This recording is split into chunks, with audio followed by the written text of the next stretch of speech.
over the last few weeks, Matt has been, I guess it's been 2 weeks so far, we've had an awakening, has started here. It's more than a sermon series. It's about a larger picture. It's about more for this church and where we can go and where the Lord has us headed. And most of us who have been here for any period of time could state, hopefully, because we've heard it enough, what the purpose of this church is, right? Awakening people to the reality of Jesus Christ and life in his kingdom. And, we know it.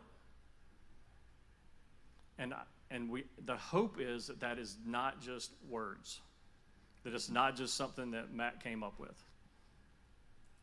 It's something that we have to own. It has to become a part of who we are. And so what I want to do today is challenge all of us in the fact of saying that awakening, this initiative, campaign, it's always weird how you term it. It's not about money. And I hope you understand that. I hope you understand that it is not about $1.6 million. It really is about opportunity. And it's really about blessing. And it's really about finality. And I can tell you this, as a guy who has to raise money for our athletics program and our football program, fundraising is not any fun. I know this guy, and I know most pastors that I have been associated with, they don't want to stand in front of you and have to talk about money and ask you for yours. They don't want to sit down and have Heather call you and say, hey, can you come in and talk to Matt about awakening? Correct? Am I making that up? No. It's not comfortable. But he's doing it because he's called to do it. Because he feels like that is what is next for this body of believers.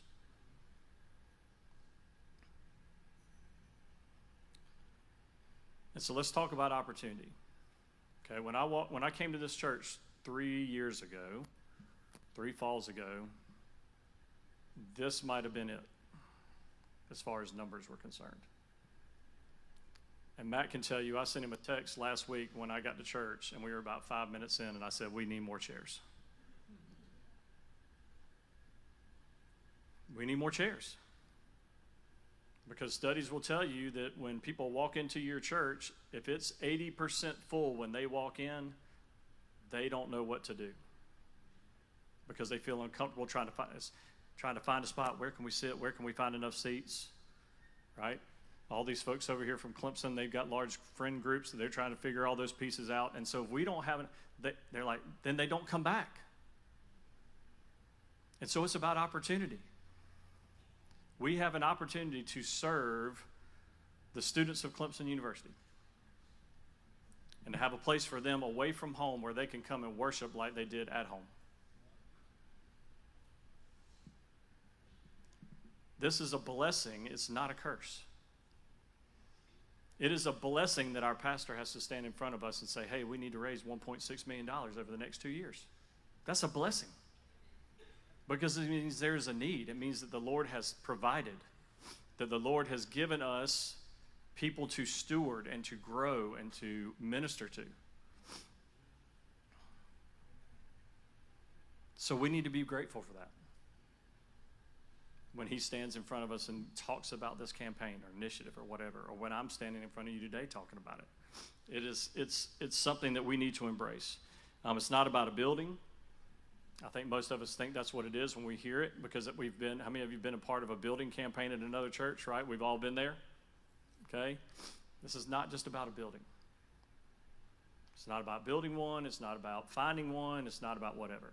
This is about the other things that are in this book. It's about expanding our mission. We talk about local, state, national, international, and expanding that reach. One fund is about putting all of this money in one place so that we can do that too. It's about those kids who just walked up those steps and trying to find somebody that we can pay to shepherd them while we're in here doing this. It's about ministering to these college folks over here, who are in a place in their life where they're having to figure things out for the first time on their own. Their faith, their future, all those things. And they're here. And so how do we do that for them?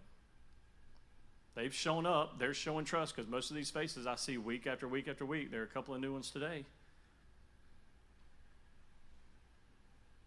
And so how do we equip them? How do we get them ready? How do we make sure our ministries are strong? It's not just about a building.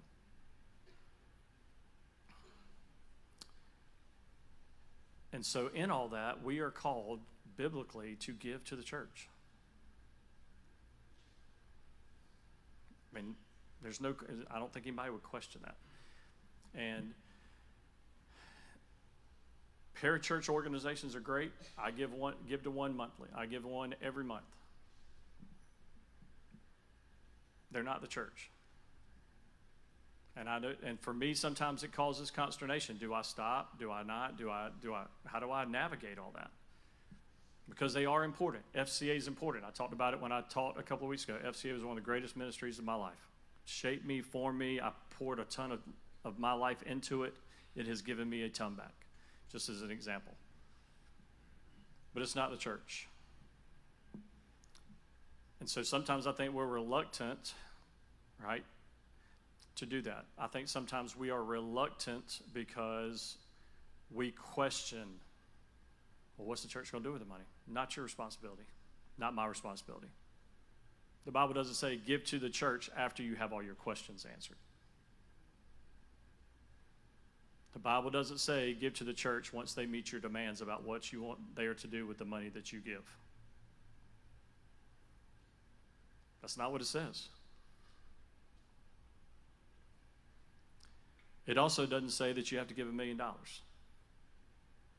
We see time and time again in Scripture where people give as they are led. They give sacrificially, whether it's the woman who has her one little piece that she brings, whether it's the New Testament church who it says we're selling everything and sharing with one another where there was need. We sure hopefully don't want to be the couple that came and said, hey, here's everything we got. And they're like, you sure? Yeah. Boom. Finality. It was final for that dude. And here comes his wife. Right? Is this all you got? Yeah, it's everything. Bam. Final for her too. And so Matt, well, I'll say this too. You can't just be a taker. You can't just be a taker. The church doesn't grow when all we do is take. And it is easy to do. To come in, my week has stunk, my whatever, things are not going well for me, I'm here, just feed me, give me.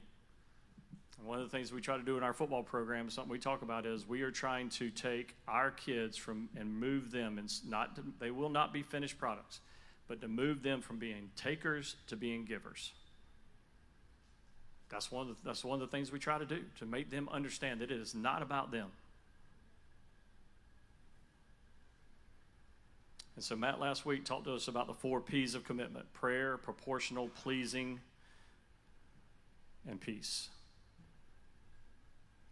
We obviously all need to prayerfully consider what it is the Lord would have us to do.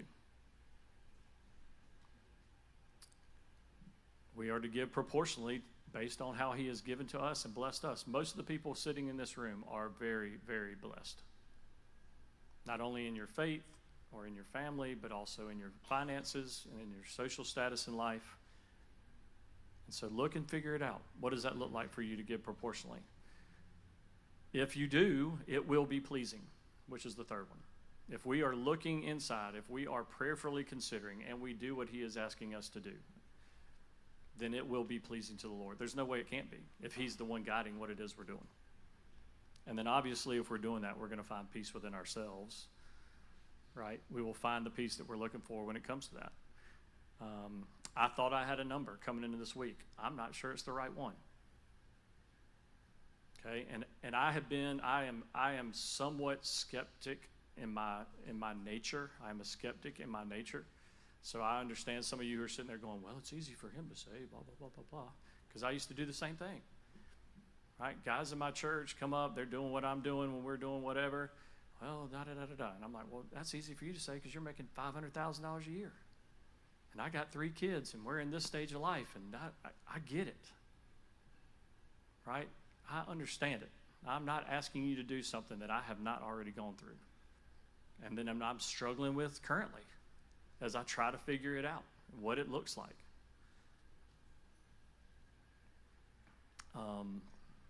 It is hard. It can be hard. The Lord doesn't want it to be hard. He wants it to be sacrificial. And if we're doing it sacrificially, it will not be hard. It will not be hard. So, this book, how many of you have gotten this book? Yes? Gotten it walking out? Okay, good. I got it walking out. First day I opened it was today. I'm not going to tell you, it was the first time I've opened it. Okay, I knew what was in it for the most part. Okay, but I didn't know fully. Apparently I have props this morning, so let me go get my props. Let's see if I can navigate this without dropping it.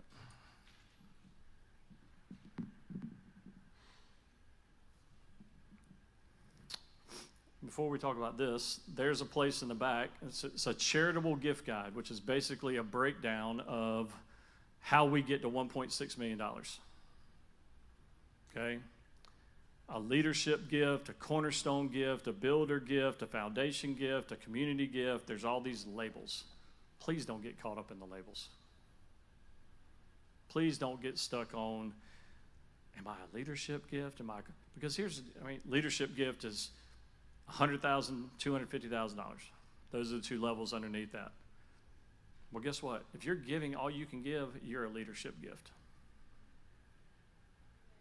Doesn't matter. Don't get caught up in that. And then I would also tell you this. Whatever your number is your number. You don't have to share it. I would encourage you not to. Not to tell your neighbor, not to tell your friend. That is a number between you and the Lord. And there can be pride in a big number or a small number. Either way. And I talked about that when I taught a couple of weeks ago. There can be pride in having grandiose things, and then also in you can find pride in being pitiful. Because that pride, you're trying to be prideful about, well, woe is me, because you're looking to seek attention to get things from other people. That can also be a point of pride. You carry it around, right? You carry it around and are prideful almost about it, which is crazy to say, but it's true. And so whatever your number is, I would say keep it to yourself, other than putting it on here. And so apparently I have to write on this. So let's see. I got 2 different colored markers that matter. All right. Demonstration, in case y'all don't know how to fill out a card. All right. What I normally give in a year. Okay, so we'll just make a number up.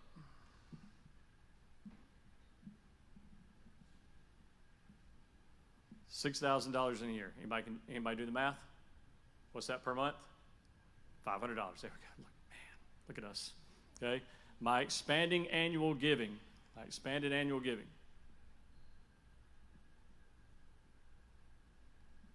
Let's say the Lord tells you $10,000 a year. You're going to give that over 2 years. I went to Clemson. So I got it, right? Go Tigers. Okay? $20,000. Okay? And then there's another space down here for stocks, savings, other stuff that I'm not smart enough to figure out, okay, or what to do with all that. Okay? Then you're going to date it, put your name on it, put your email address and your phone number. We're going to do that in a couple of weeks. I think it's maybe the Sunday after Thanksgiving. Is that right? 23rd, so the week before. Okay? And so my challenge to you is just to, again, embrace it in the fact that we have been blessed tremendously here in our infancy of this church, and look at it as an opportunity. Okay? It is uncomfortable, it is hard, but it is needed. Because if we don't, we're not going to need more chairs. We're probably going to need less chairs. So let me pray before Matt comes up. Father, thank you for the day. Thank you for opportunities to worship and to be in your presence. Thank you for the blessings of this church, both of what it has received and what it gives out. Father, I pray that we as regular attenders and members would really, really seek what it is you would have us to do financially. It is a burden, but one that is worth bearing and one that is worth considering. And we're grateful for you. And Father, I pray that we would be good stewards of it. Lord, that we would do with it as you would have us to do, that we would seek your will and wisdom and discernment and how to handle the money that comes in. We thank you for it in advance. Father, I pray for Matt as he comes forward, as he talks to us again this morning and teaches us. I pray that we would have open hearts and open minds to what it is that you placed on his heart. And we pray all these things in your son's name. Amen. Well, as you did. So thank you. But on November 23rd, we're going to bring those commitment cards back here as we celebrate what God has done. And I encourage you that if that number on your card is not 6,000, maybe it's 0, right? And maybe what God has told you is that he wants you to step out and begin to the process of seeing him provide for you. This isn't a teaching today about giving, but we all have to start somewhere, right? And there is no shame if that's been 0. If it's been 0, don't think that you're disqualified from being a part of this. God's probably calling you to it, so I pray you'll listen to him. Each of us have a role to play.